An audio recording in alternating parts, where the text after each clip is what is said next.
विदेश से लौटी बेटी ने जब अपने बूढ़े माँ बाप को सड़क के किनारे भीख मांगते देखा तो उसके होश उड़ गए। यह कहानी केवल भावनात्मक ही नहीं बल्कि एक गहरी सीख देने वाली भी है। नंदिता को आज पूरे 2 साल हो गए थे अपने माता पिता से मिले हुए। वह भारत से दूर विदेश में अपने पति आरव के साथ रह रही थी। आज उसके पिता मोहन का जन्मदिन था और नंदिता बेहद उत्साहित थी।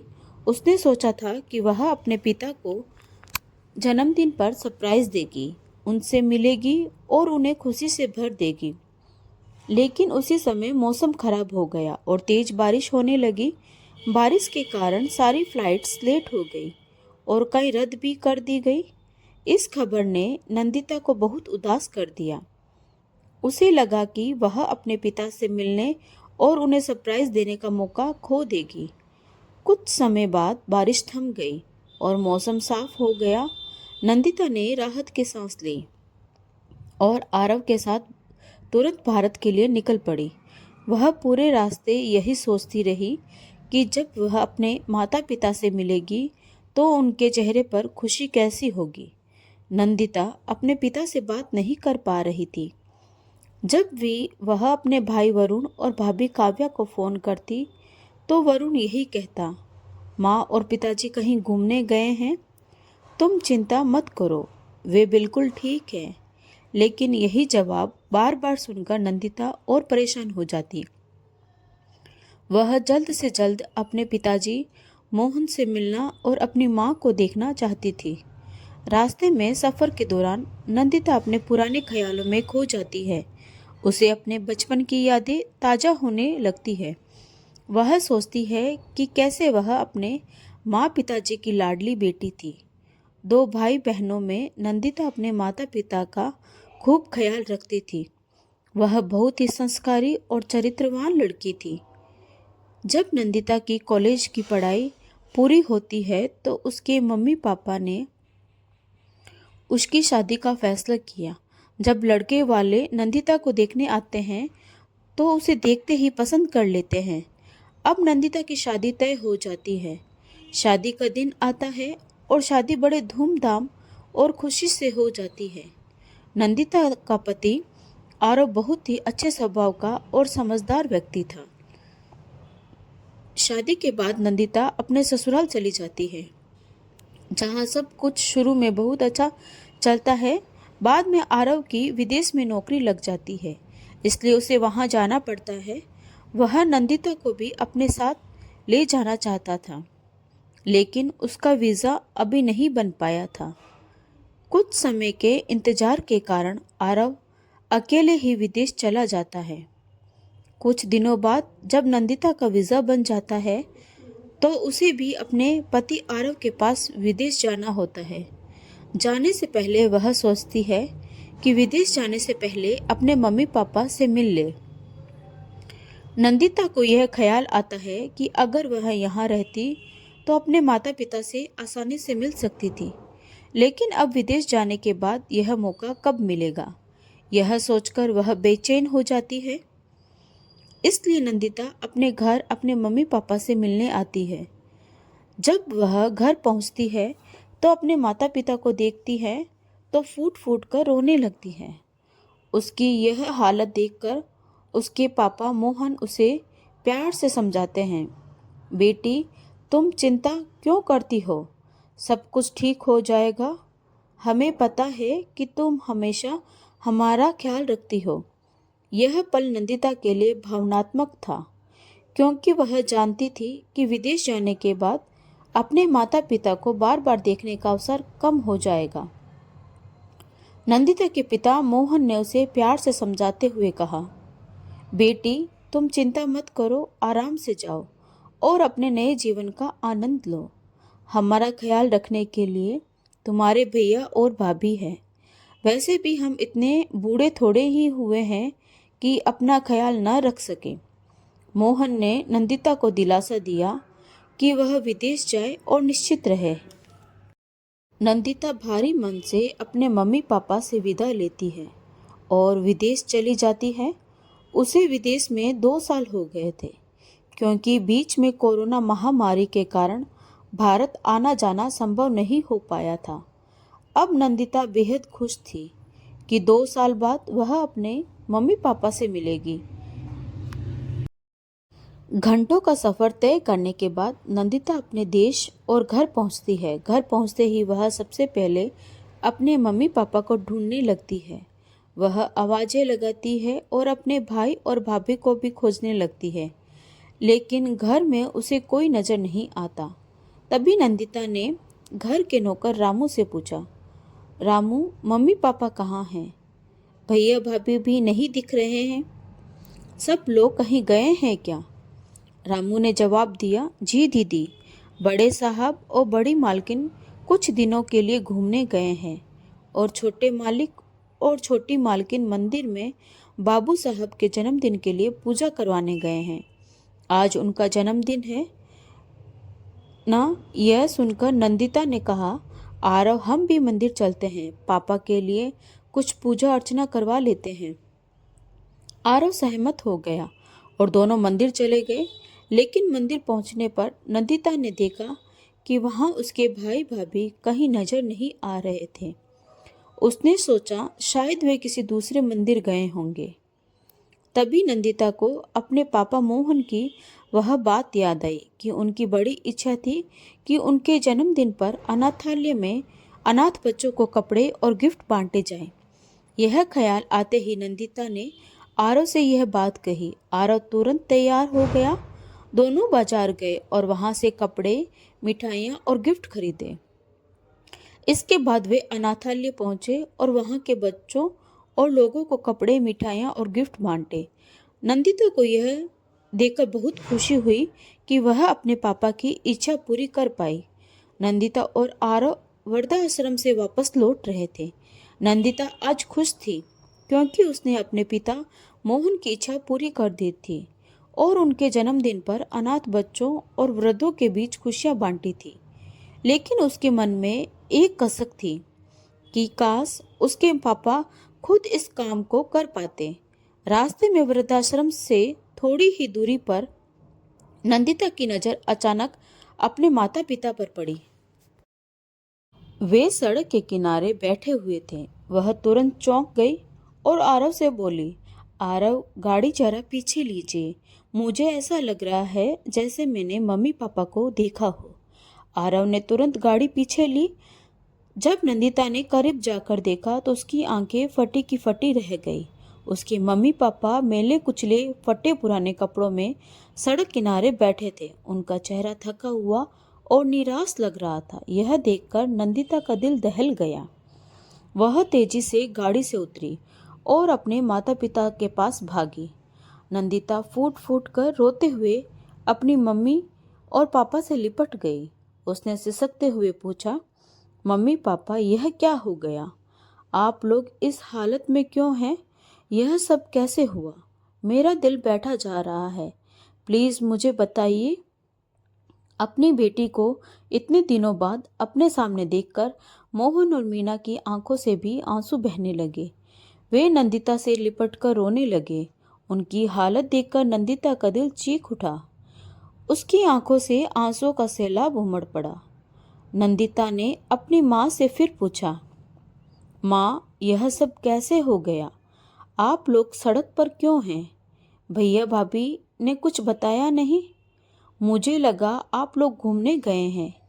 प्लीज सच्चाई बताइए। मीना की आंखों में दर्द और आंसुओं का संगम था। उसने कांपती आवाज में कहना शुरू किया, लेकिन उसका गला बार बार भर आता था। उसके पिता ने भी गहरी सांस लेते हुए कुछ बोलने की कोशिश की। क्या बताऊं बेटा? तभी नंदिता की माँ कहती है, तुम्हारी शादी के बाद तुम्हारे पापा का रिटायरमेंट हो गया। वह घर पर रहने लगे, लेकिन धीरे धीरे सब कुछ बदलने लगा। तुम्हारी भाभी हम पर ताने मारने लगी, हमें बुरा भला कहने लगी और तुम्हारे भाई, जो पहले हमारा सहारा था, काव्या की बातों में आकर हमें बोझ समझने लगा। भाभी ने हमें दिन भर काम में उलझा दिया। वह खुद किटी पार्टी और सहेलियों के साथ मस्ती में रहती, लेकिन मुझसे और तुम्हारे पापा से सारा घर का काम करवाती। हालात धीरे धीरे बदतर होते गए। अब तो उन्होंने हमें बासी खाना देना शुरू कर दिया। जब कभी हम चोरी छिपे ताज़ा खाना खा लेते तो काव्या देख लेती और हमारे हाथ से खाना छीनकर हमें डांट देती। इतनी सर्दी में, ठंड के मौसम में घर के सारे काम करने से और बासी खाना खाने से तुम्हारे पापा की तबीयत खराब हो गई। मैंने सोचा कि वरुण से पैसे मांग लूं ताकि दवाइयाँ ला सकूं, लेकिन बेटा तुम्हारे भाई ने साफ मना कर दिया।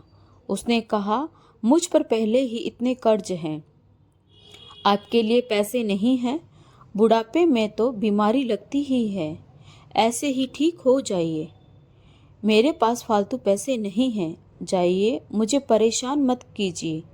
मीना की आंखों में आंसू थे। तेरे भाई के ये सब सुनकर मेरा दिल टूट गया। किसी तरह तेरे पापा ने खुद को संभाला, लेकिन कुछ ही दिनों बाद उन्हें कोरोना हो गया और तब मीना का गला भर आया। उनकी आंखों से आंसू थमने का नाम नहीं ले रहे थे। नंदिता की आंखें आंसू से भर गई। उसने अपनी माँ को गले लगाते हुए कहा, माँ, आप लोगों ने इतना कुछ सहा, मुझे कुछ भी नहीं बताया। पापा को इतनी तकलीफ में देखना मेरे लिए असहनीय है। आप दोनों ने मेरे लिए सब कुछ किया और आज मुझे पता चल रहा है कि आपके अपने बेटे और बहू ने आपके साथ ऐसा किया। अब आप लोगों को इन कष्टों में नहीं रहने दूंगी। पापा, आप चलिए अपने घर। वह घर आपका है, आपकी मेहनत का है। आपने उसे अपने खून पसीने से बनाया है। मैं देखती हूँ कौन आपको वहाँ से निकालता है। अब आपकी बेटी आ चुकी है। नंदिता की बात सुनकर मीना और मोहन की आंखों में राहत और गर्व के आंसू आ गए। नंदिता ने तुरंत अपने पति आरव की ओर देखा और कहा, हमें तुरंत घर चलना चाहिए, वहां जाकर सब कुछ ठीक करना होगा। नंदिता ने अपने फोन से घर के नौकर रामू को कॉल किया। उसने कहा, रामू, घर को अच्छे से साफ सुथरा कर देना और सजावट कर देना। आज मेरे पापा का जन्मदिन है और मैं उन्हें लेकर घर आ रही हूँ। आरव ने गाड़ी घुमाई और वे सब अपने घर की ओर बढ़ने लगे। नंदिता ने रास्ते भर अपने माता पिता का हाथ थामे रखा और उन्हें बार बार आश्वासन दिया कि अब सब कुछ ठीक हो जाएगा। घर पहुंचकर उसने देखा कि रामू ने पूरे घर को सजाकर तैयार कर दिया था। मोहन और मीना को उनके घर वापस देखकर रामू की आंखें भी भर आई। नंदिता ने अपने पिता का जन्मदिन बहुत धूमधाम से मनाया।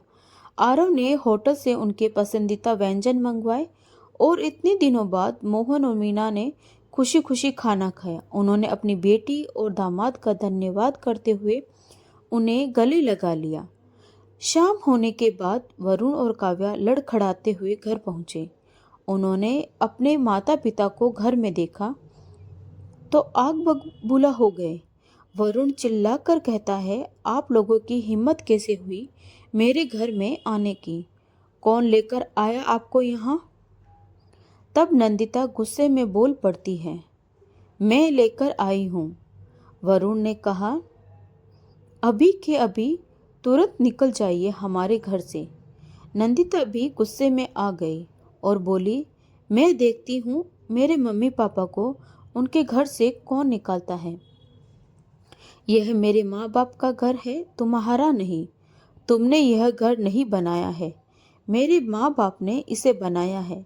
वरुण और काव्या चुप हो गए, लेकिन उनका गुस्सा कम नहीं हुआ। नंदिता ने फिर अपनी बात जारी रखते हुए कहा, तुम दोनों ने मम्मी पापा के साथ जो व्यवहार किया है वह अब माफ नहीं किया जाएगा। इस घर पर उनका ही हक है। यह घर अब मेरे माँ बाप के नाम पर है, तुम्हारा इस पर कोई हक नहीं है। और यह भी सुन लो, मम्मी पापा ने तुम्हें अपनी वसीयत से बेदखल कर दिया है। इतना कहकर नंदिता की भाभी काव्या तुरंत बोल पड़ी, आप लोग इस घर से निकलिए, नहीं तो पहले की तरह ही घर से बाहर फेंक दिए जाओगे। नंदिता गुस्से से लाल हो गई और बिना सोचे समझे काव्या को जोरदार थप्पड़ जड़ दिया। थप्पड़ लगते ही काव्या जमीन पर गिर पड़ी। नंदिता बोली, आप लोग अपनी औकात में आ जाइए। और अपना सारा सामान बांधिए, इस घर से तुरंत बाहर निकल जाइए, यहाँ आपका कोई हक नहीं है। नंदिता के पापा मोहन ने कहा, बेटे, मैंने तुम्हें अपनी जायदाद से बेदखल कर दिया है। अब मैं चाहता हूँ तुम मेरे घर में ना रहो। यह सुनते ही नंदिता का भाई वरुण अपने पापा के पैरों में गिरकर माफ़ी मांगने लगा और बोला, पापा, मुझसे गलती हो गई, मुझे घर से बाहर मत निकालिए, मुझे जायदाद से बेदखल मत कीजिए। लेकिन मोहन का दिल अब पूरी तरह से टूट चुका था। उसने देख लिया था कि उसकी बहू और बेटा ने उसके साथ कैसा व्यवहार किया था। अब उस पिता ने भी अपने बेटे को ठुकरा दिया और कहा, अब मैं समझूंगा कि मेरा कोई बेटा नहीं है, मेरी एक बेटी ही है। नंदिता ने आरव से कहकर अपने भाई और भाभी को घर से बाहर निकाल दिया। उसने उन्हें उनकी सही औकात दिखा दी। इस तरह नंदिता के भाई वरुण और काव्या को उनके कर्मों का फल मिला। जैसा बोओगे वैसा काटोगे, यह कहावत सही साबित हुई। कुछ दिनों तक नंदिता अपने माता पिता के साथ रही। फिर जाते समय उसने अपने मम्मी पापा से कहा कि आप भी हमारे साथ चलिए। तब नंदिता के पिता ने कहा कि बेटा, मैं इस घर को तिनका तिनका जोड़कर बनाया है, मैं इस घर को छोड़कर नहीं जा सकता। अब नंदिता को अपने पापा की इस जिद के आगे हार माननी पड़ी और वह भारी मन से आरव के साथ विदेश लौट आई। विदेश से ही वह अपने मम्मी पापा की खबर लिया करती थी। दोस्तों, इसलिए कहते हैं कि जैसा करोगे वैसा भरोगे, जैसा हो नियति वैसी हो उन्नति। कैसे एक बेटी ने अपने माँ बाप का अधिकार वापस दिलाया, उन्हें उनका उचित सम्मान दिलाया और उनकी संपत्ति उन्हें वापस दिलाई। साथ ही एक बेटे को उसके कर्मों का फल मिला। दोस्तों, उस बूढ़े माँ बाप के साथ उनके बेटे और बहू ने जो अत्याचार किए, उसे उसका फल मिला। उस बेटे और बहू ने बीमारी के डर, छुआछूत के डर और कोरोना के डर से अपने बूढ़े माँ बाप को घर से बाहर निकाल दिया। उन्हीं के घर से उन्हें निकाल दिया। क्या अगर किसी को बीमारी हो, उसे घर से निकाल दिया जाएगा? क्या उसकी देखभाल और सेवा नहीं की जाएगी? कमेंट करके ज़रूर बताएं। दोस्तों, अगर आपको यह कहानी अच्छी लगी हो तो प्लीज़ लाइक, शेयर और सब्सक्राइब ज़रूर करें। तो मिलते हैं एक नई कहानी के साथ। धन्यवाद।